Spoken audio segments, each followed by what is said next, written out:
Our senior counsel for global affairs, former Secretary of State and CIA Director, Mike Pompeo, is joining us now.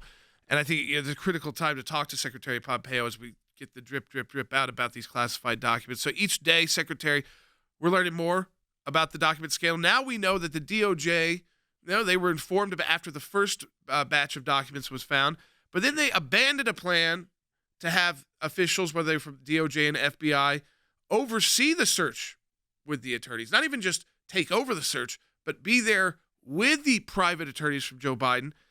But they said, nah, never mind. We'll just let the private attorneys handle it. What are your thoughts on that? It is unexplainable to me, Jordan. It truly is. To how one arrives at a decision that says we're going to allow private counsel, very unlikely they had the right clearances, conduct on behalf of the President of the United States a search of his home for federal documents. That is a stunning collection of facts that I just whipped through. It is unexplainable. It is deeply inconsistent with how they had treated former President Trump. And most importantly, it's deeply inconsistent with the way we should be handling classified information. And the fact that the DOJ chose not to be part of that, there is, as they used to say on the Lucille Ball show, there is a lot of explaining to do. Yeah, I mean, we talked about the weaponization all the time, especially in Washington, D.C., and the contrast between the good work the FBI and law enforcement's doing out in the field, but the problems we've seen in the Washington, D.C. headquarters, specifically at DOJ and FBI.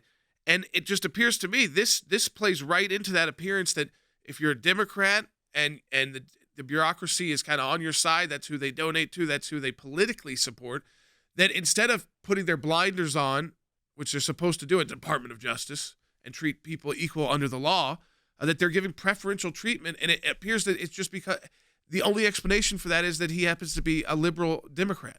There's no alternative theory that has been proffered that is remotely consistent with what they chose to do and how they chose to treat these two cases so just fundamentally differently.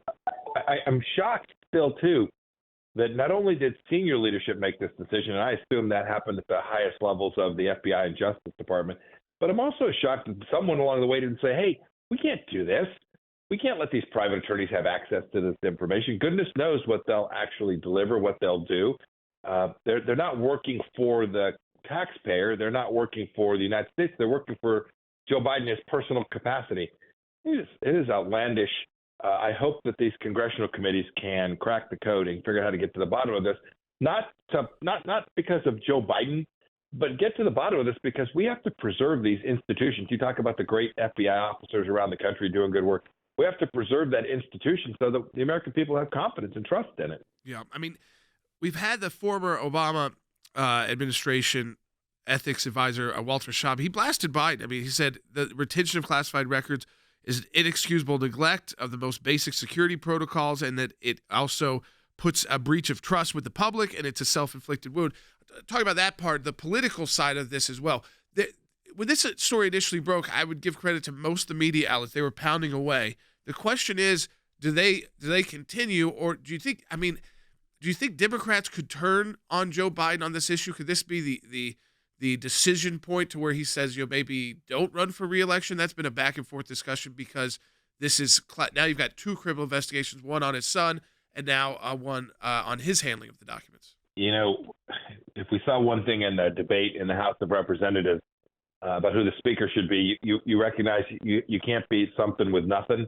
And I'll bet they don't turn on President Biden because I think they view the alternatives as not being likely to convince the American people that they can be trusted. I hope I'm wrong. I hope what they'll do is pursue the facts, and they'll do it with all the same vigor, that it won't just be one or two reporters in that White House press room asking hard questions, but it'll be every one of them. This is serious stuff. This is not about politics. I hope they'll do their work. And when they do their work, I think you will see that, President Biden went on 60 Minutes and talked about how on earth could President Trump have these documents where he had them. They'll ask really hard questions of the president himself about how on earth he had those documents in places that they shouldn't have been. I want to switch to another topic while we have you, because when you were Secretary of State, this was an important and great move by the administration. But now we've had Congresswoman Rashida Tlaib tweeted yesterday kind of a threat to the Biden administration and the State Department, saying that she's outraged that the State Department is moving forward with plans to build the U.S. Embassy in Jerusalem, and she uses on land stolen from Palestinians. By doing so, the U.S. is complicit in the illegal confiscation of Palestinian property. The president should reverse this Trump-era policy immediately. You were Secretary of State that finally followed the law, moved the embassy to Jerusalem. This statement by Tlaib, I get a little nervous. I mean, on the one hand, I'm glad that they're moving forward with building. That's what she's upset about. But I've been nervous the whole time about what the Biden administration might do with the embassy site. They have a legal requirement to follow through on what it was we did, and I'm counting on them to get that piece of it right. What Representative Tlaib said was on the very edge of anti-Semitism. And it's factually incorrect. It's not Palestinian land that was stolen. So she got her facts wrong, too. This land is the rightful homeland of the Jewish people. It is, in fact, the case that they've been there for 3,000 years. We righted that ship. We said that not every Israeli settlement was unlawful. And then we made this decision that both the Golan Heights and other parts of the nation of Israel were rightfully belonging to the people of Israel. I think most, even Democrats, will see that Tlaib has the facts wrong, the morality wrong, and the law wrong, and that they'll continue to build this. And we will have our embassy, the U.S. embassy, rightfully in Jerusalem, the place where the Israeli government tells us their capital is, just as we have our embassy in the capital of nearly every other country in the world. Secretary Pompeo, our senior counsel for global affairs, we appreciate you joining us and giving so much insight on these really important and serious issues.